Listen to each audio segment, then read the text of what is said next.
Okay, think about this though. Football should be its own separate entity. I'll take that back.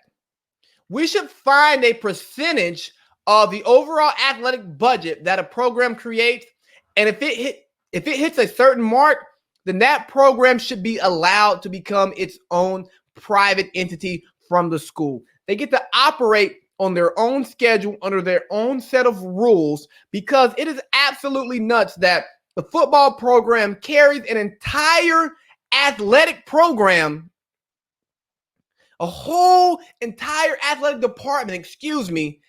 And now what?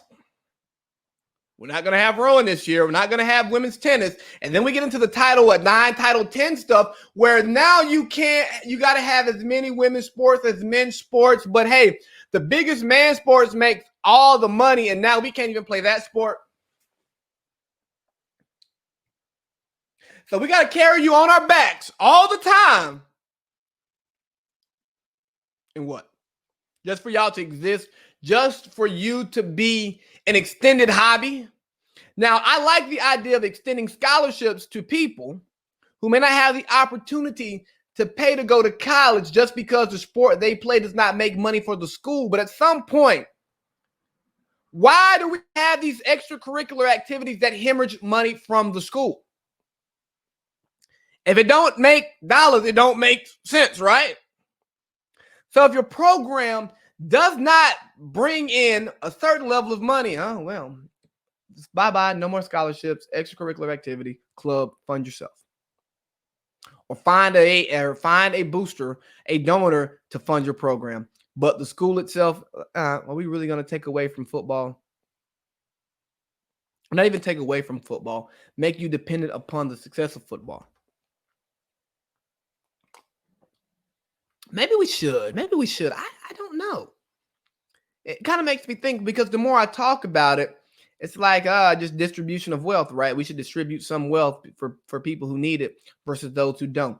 But what this is also showing is that many of these schools can't participate in football because they can't afford testing. But think about all these nice facilities that these schools have. Think about all the money that they spend to go do this, that, and the third, and what does it amount to?